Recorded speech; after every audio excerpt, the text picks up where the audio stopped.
এই যে 15,000 টাকা থেকে শুরু করে আজকে মান্থলি 1,00,000 টাকা ইনকাম করতেছি। 30,000 টাকা একজন মামার কাছ থেকে ধার এনে তারপরে আমাকে দিছি যে এটা দিয়ে তুমি শুরু করে দেখো কি করা যায়। আমি লাইফ টাইম ইনকাম কিন্তু 25 লক্ষ হিট করছি, যেখানে আমি নিজেই কাজ করতাম 15,000 টাকা বেতনে, সেইখানে আজকে আমি বেশ কিছু লোক নিয়ে আমি কাজ করতেছি। অ্যাক্সিডেন্টে আমার একটা পা ভেঙে গিয়েছিল, ওখানে আমার প্রায় 6 মাস বাসায় পড়ে থাকতে হয়েছে। চাকরির যে সময় বা একটা গণ্ডির মধ্যে ছিলাম, ওইটা থেকে কিন্তু আমি আজকে বের হয়ে আসতে পারছি এসআরডিএম এর মাধ্যমে। আসলে সাহস যদি না করেন জীবনে কোনো কিছু করা সম্ভব না। কাজ করলাম আমি, কাজে মাইনে পাইলাম আমি, উদ্যোক্তা হলাম আমি, এসআরডিএমআইটি আমাকে পুরস্কৃত করতেছে। আমি ক্লাস শেষ করার পরেও তাদের কাছ থেকে সাপোর্ট পেতাম, এখন আমি সাপোর্ট পাচ্ছি। ভাগ্যের ব্যাপার আসলে যে আমি এসআরডিএমআইটির মাধ্যমে এ পর্যন্ত আসতে পারছি। এই জন্য আমি সবাইকে বলি যে জীবনে একটু স্কিল ডেভেলপ করেন, তাহলে জীবনে কিছু করতে পারবেন।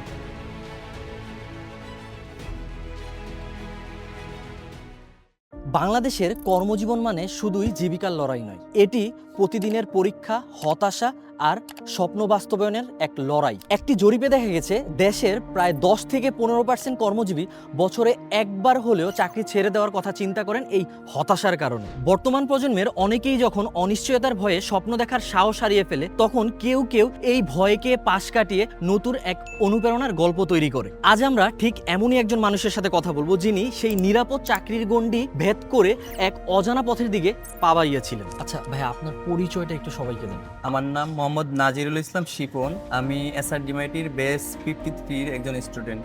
আপনার ফ্রিল্যান্সিং বা ইনকামের যে যাত্রাটা, এইটা আসলে কোত্থেকে শুরু হয়েছিল আপনার? আমি মূলত 7 পর্যন্ত পড়ালেখা করার পরে আমার দেখা গেল যে ফ্যামিলি ভাবে চিন্তা করতে গিয়ে, আমি ফ্যামিলির বড় ছেলে হিসাবে আমার আর্নিং করার একটা চিন্তাধারা আসে যে ফ্যামিলি নিয়ে চলতে হবে এবং আমার ছোট ভাইরা আছে তাদেরকে পড়াশোনা করাতে হবে। এই হিসাবে আমি চাকরিটা মানে পড়ালেখাটা ছেড়ে দিই। 7 পর্যন্ত করার পরে আমি পড়িনি। তারপর থেকে আমি চাকরি করি, টেক্সটাইলে শুরু করেছি। ওখানে আমার বেতন ছিল 15,000 টাকা। তো ওই বেতনে আসলে আমার হইতো না ফ্যামিলি চালায়া, তারপরে পড়ালেখা চালানো ছোট ভাইদের, ওইটা আমার আসলে ওরকম ভাবে ছিল না। ফ্যামিলি মানে কষ্ট হয়ে যেত ফ্যামিলি চালাইতে গিয়ে। দেখা গেল আমি একটু ভিন্নভাবে চিন্তা করলাম যে আসলে কি করতে পারি, কি করা যায়। আমার চাকরিও তো লাগবে, চাকরি তো আমার যেটা ইনকাম করি ওইটা তো আমার লাগবে, তার পাশাপাশি আমি কি করতে পারি। ওখান থেকে আসলে একটু মাথার মধ্যে অনেক সময় কাজ করতো যে আসলে ফ্যামিলির জন্য কিছু করতে হলে ভালো একটা ইনকাম দরকার। আমার তো এখানে 15,000 টাকা, এটা দিয়ে তো আর আমার ফ্যামিলি চলবে না। একদিন নরসিংদী থেকে, আমি নরসিংদী চাকরি করতাম টেক্সটাইলে, ওখান থেকে আমি বাড়ি ফেরার সময়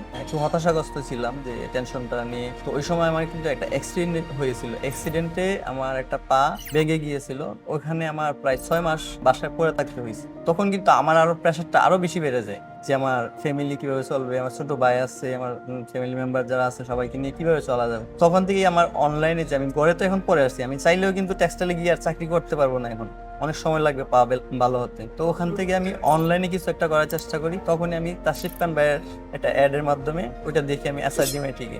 তো আমি ওইটা নিয়ে আরো অনেক চিন্তা ভাবনা করি যে আমার তো এখন কোর্স করতে গেলেও তো একটা টাকা পয়সার ব্যাপার আছে। ওইটা চিন্তা করে এক সময় দেখা গেছে যে আমি একটা টাকা অ্যারেঞ্জ করে ওইটা এসআরডিএমআইটির কোর্স রানিং করি।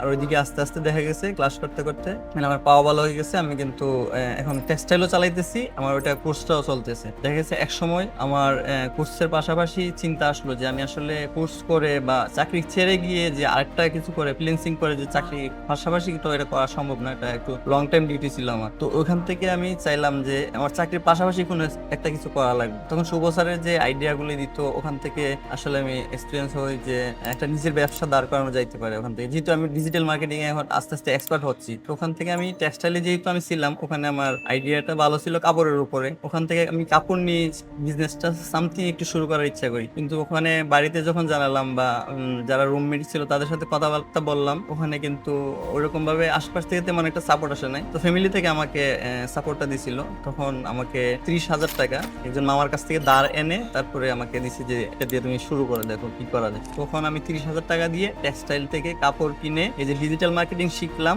এসআরডিএমআইটি থেকে, এইটাকে আমি পুরো পূর্ণরূপ ধারণ করে এলাম যে আমি একটা বিজনেস রানিং করলাম। ওইখান থেকে আমার মূল যাত্রাটা শুরু। যখন আপনি ইনকাম করা স্টার্ট করলেন, তখন আসলে আশেপাশের মানুষের বা পরিবারের কতটুকু সাপোর্ট ছিল? আসলে কি তারা সাপোর্টিভ সবাই ছিল আপনার পিছনে? আসলে আমার ফ্যামিলি মেম্বাররা সবসময় অ্যাক্টিভ ছিল, আমাকে নিয়ে চিন্তা করতো যে আসলে আমি কিছু করলে ওদেরও তো ভালো হবে। কিন্তু দেখা গেছে আশপাশে তো কিছু লোক থাকে এরকম যারা মনে করেন যে পিছনে কিছু হয়তো কথাবার্তা বলে, বা আমি একটা কাজ করতেছি এটার পাশাপাশি যে আরেকটা কিছু করে ফেলবো, ওটা নিয়ে কিছু লোকে কথাবার্তা বলতো, কিন্তু ফাইনালি আমার যারা রুমমেট ছিল তারা আমাকে ব্যবসাতে হেল্প করতো। আমি যখন ডিউটিতে থাকতাম তখন আমার পার্সেলগুলি ওরা পিক আপ করতো, আমার রুমমেটরা। এখানে আসার পিছনে যে বাবা মায়ের দোয়াটা এবং ওদের ভালোবাসাটা কিন্তু আমার সবসময় কাজ করেছে। দেখা গেছে ফার্স্টের দিক থেকে কিন্তু ওনারা সাপোর্ট করছে আমাকে কিন্তু টাকা এনে দিচ্ছে যে ব্যবসা শুরু করার জন্য, তারপরে সবসময় দোয়া করছে আমার জন্য যে ভালো কিছু একটা করি। কিন্তু আজকে এখানে আমি পৌঁছেছি একমাত্র বাবা মা সবসময় আমাকে সাপোর্ট দিচ্ছে এবং ভালোবাসা দিচ্ছে বলে আমার ওনাদের দোয়াতে আমি আজকে এই পর্যন্ত আসতে পারছি। আচ্ছা, আপনি তো 15,000 টাকা থেকে শুরু করছেন, বাট এখন যে এই যে 1 লক্ষ টাকা মান্থলি ইনকাম করেন, এই যে একটা রূপান্তর, এই রূপান্তরটাকে আসলে আপনি কিভাবে দেখতেছেন? মানুষজন সেটাকে কিভাবে দেখতেছে? আসলে এখানে 15,000 থেকে আমি যে 1 লক্ষ টাকা আজকে বর্তমানে রূপান্তরিত হলাম, যে ইনকামটা, এটার পিছনে আসলে এসআরডি ডিমাইটির কিন্তু সবসময় আমার সাপোর্ট ছিল। দেখা গেছে যে আমি ক্লাস শেষ করার পরেও তাদের কাছ থেকে সাপোর্ট পেতাম, এখনো আমি সাপোর্ট পাচ্ছি। এখানে দেখা গেছে যে 15,000 থেকে যে আমি আজকে 1 লক্ষ টাকা ইনকাম করতে পারতেছি, এখানে আমার একটা আনন্দ লাগে কি, দেখা গেছে ওই সময় আমি ফ্যামিলি নিয়ে চলতে পারতাম না, আজকে কিন্তু আমি দেখা গেছে একজন উদ্যোক্তা হিসেবে পরিণত হয়েছি এসআরডি ডিমাইটির সাপোর্টে। আমার উদ্যোক্তা লাইফ টাইপে যে যারা আমার আশেপাশে আছে তাদেরকে আমি হেল্প করতে পারতেছি, এবং দেখা গেছে যে যারা আমার সাথে কাজ করতেছে তাদের একটা ফ্যামিলিগত ভাবে একটা হেল্প হচ্ছে। যেখানে আমি নিজেই কাজ করতাম 15,000 টাকা বেতনে, সেইখানে আজকে আমি অন্য আরো বেশ কিছু লোক নিয়ে আমি কাজ করতেছি। আমার টিম মেম্বার আছে 4-5 জন আছে, তাদেরকে নিয়ে আমি যে কাজ করতেছি তাদেরও তো ফ্যামিলিতে একটা সাপোর্ট হচ্ছে। এটা আসলে আমার ভাগ্যের ব্যাপার আসলে, যে আমি এসআরডি ডিমাইটির মাধ্যমে এ পর্যন্ত আসতে পারছি। 15,000 থেকে আজকে 1 লক্ষ টাকা প্লাস ইনকাম হয় আমার। এটার পিছনে এসআরডি ডিমাইটি সবসময় সাপোর্ট দিয়েছে আমার। চাকরি এবং যে বর্তমান উদ্যোক্তা হিসেবে আমি কাজ করতেছি, চাকরি এবং উদ্যোক্তার মধ্যে কিন্তু অনেক ডিফারেন্ট পার্থক্য আছে। দেখা গেছে চাকরির আমার বাধ্যবাধকতা ছিল যে আমি 12 ঘন্টা ডিউটি করতে হবে, না করলে মহাজন আছে বা যারা কর্মকর্তা আছে, ম্যানেজার আছে, তাদের কাছ থেকে কিন্তু আমার প্রেশার পাইতে হইতো। কিন্তু বর্তমান যে লাইফটা আছে আমার, আমি নিজে যখন উদ্যোক্তা, আমার নিজের কাজটা নিজেই করতেছি, ফ্যামিলিকে ভালো সাপোর্ট করতে পারতেছি, ফ্যামিলির পাশে থাকতে পারতেছি, পাশাপাশি দেখা গেছে ইনকাম সোর্সটা তো অনেক বেড়ে গেছে। চাকরির যে সময় বা একটা গণ্ডির মধ্যে ছিলাম, ওটা থেকে কিন্তু আমি আজকে বের হয়ে আসতে পারছি এসআরডি ডিমাইটির মাধ্যমে। যারা এখনো মনে করেন সাহসের জন্য শুরু করতে পারতেছে না, অনেকের হীনমন্যতা কাজ করতেছে, আমি কি আসলে এই কাজটা শুরু করব কিনা, আপনি আসলে তাদের উদ্দেশ্য কি বলবেন? নতুনদের জন্য আমি বলতে চাই, অনেকে আছে দেখা গেল যে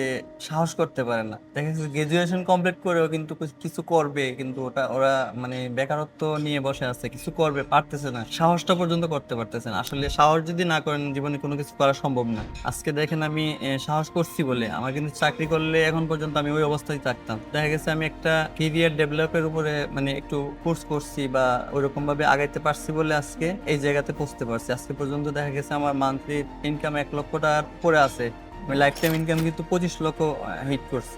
তো আজকে যে এই যে একটা বিষয়, যারা ফ্রিল্যান্সিং নিয়ে চিন্তা করে যে আসলে ফ্রিল্যান্সিং করলে কিছু করা যাবে কিনা, এই যে আটকে যাওয়া, এখানে কিন্তু সাহসিকতা প্রমাণ দেখাতে হবে। সাহস না করলে তো এই জায়গা থেকে বের হয়ে আসা যাবে না। সাহস করতে হবে এবং কোনো কিছুর উপরে একটা স্কিল ডেভেলপ করতে হবে। আর এটার জন্য কিন্তু সবসময় এসআরডি ডিমাইটি সব দিক থেকে সাপোর্ট দিয়ে থাকে। নতুনরা বই করার কোনো কারণই আসে না, আপনি শুধু সাহসটা দেখাবেন, বাকিটা তো সাপোর্ট ট্রেনার আছে, তারপরে ক্লাস, লাইভ ক্লাস আছে, রেকর্ডেড ক্লাস আছে, তাদের তো অবশ্যই সবকিছুই আপনি পাবেন এখানে। এই জন্য আমি সবাইকে বলি যে জীবনে একটু স্কিল ডেভেলপ করেন, তাহলে জীবনে কিছু করতে পারবেন। আচ্ছা, আপনি তো আমাদের যেই মান্থলি 3 মান্থ পর পর যে একটা টপ আর্নার কন্টেস্ট হয়, আপনি তো আজকে সেইখানেও হচ্ছে একটা পুরস্কার পাইছেন, তাই না? জি, আজকে একটা পুরস্কার পাইছি, এর আগেও আমি ফার্স্ট হয়েছিলাম। তো আসলে এটা কিন্তু বড় একটা বিষয় যে আমি কাজ করলাম, আমি কাজের মাইনে পাইলাম, আমি উদ্যোক্তা হলাম, আমি এসআরডি ডিমাইটি আমাকে পুরস্কৃত করতেছে, এটা বড় একটা বিষয় আসলে। এটা আসলে এসআরডি ডিমাইটি কাউকে কখনোই অখুশি করে না, সবাইকেই খুশি করার ট্রাই করে।